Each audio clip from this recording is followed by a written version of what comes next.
et demain on reviendra. Aujourd'hui, on est là, et demain on reviendra. Il faut négocier avec les Véliers. Ah tiens, un petit mot, parce que toi t'es concerné. Bonjour les camarades, je suis Laurent de la plateforme de Gennevilliers. Et on est en grève depuis 2015, on a fait une grève de 1 mois, ça n'a pas donné grand chose. On a eu ça a donné beaucoup de répression syndicale chez nous, des mises à pied, des demandes de licenciement, dont Fred, ça a été refusé par l'inspection du travail et ça a été demandé ensuite à la ministre du Travail qui a aussi refusé. On a refait une grève le 26-27 décembre et notre direction de Gennevilliers, 4 personnes, port de Clichy, a détourné notre Fred dans des agences comme ici ou d'autres en France pour tuer notre mouvement. Sauf que messieurs les directeurs de Géodis, on va aller dans toute la France. Il faut négocier avec nous, sinon on va bloquer toute la France. La preuve en est là.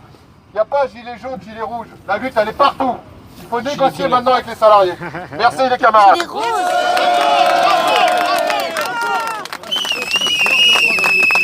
qui est important de savoir, messieurs, mesdames, c'est que Géodis, le propriétaire à 100%, c'est la SNCF. Le dialogue social chez Géodis, c'est zéro. Présente-toi, T'as perdu tes tickets par terre. Bonjour les camarades, Philippe du syndicat Infocom CGT. Voilà, nous aussi on subit la même répression syndicale chez le groupe de Richebourg, où on a 2 camarades qui sont en mesure de licenciement après avoir demandé des augmentations de salaire pendant une assemblée générale. Moi, ce que je peux vous proposer, s'il y en a qui ont encore un peu de temps, c'est qu'on a un dépôt qui est pas loin là, de Richebourg. C'est dans le temps. Et on peut montrer notre mécontentement. Qu'est-ce que vous en pensez? Les camarades. Bravo, bravo, En fait, ce que vous n'avez pas dit, c'était jeu de loi sur Bonneuil. Jeu de loi sur Bonneuil. Il faut dire que, vu le nombre de boîtes où on criminalise les syndicalistes, où on exploite les salariés, où on n'augmente pas les salaires, où on baffre les actionnaires, où on fraude fiscalement, bah bien évidemment, les camarades, prévoyez des grosses paires de pompes, parce que de la marche, il va y en avoir. Voilà. Quand on a un gouvernement de l'Arban du MEDEF, quand on a des gens qui ont été élus pour servir non pas les riches mais les ultra riches, il est normal que ceux qui vivent de leur travail, dans le public comme dans le privé, eh bien que la colère de ces gens elle monte, c'est normal.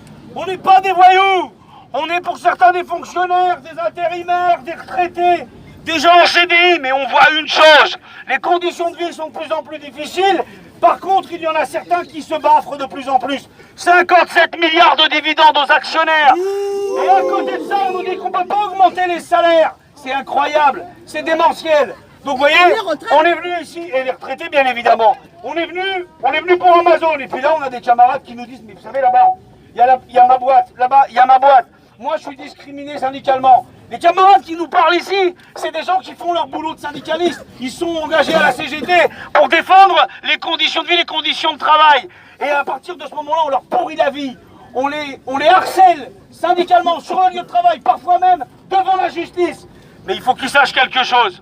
Si on s'est engagé à la CGT, si on s'est engagé là-dedans, c'est parce qu'on y croit, mais profondément, viscéralement. Et ce genre de pratique, cette inégalité qui explose, ça ne fait que renforcer notre détermination.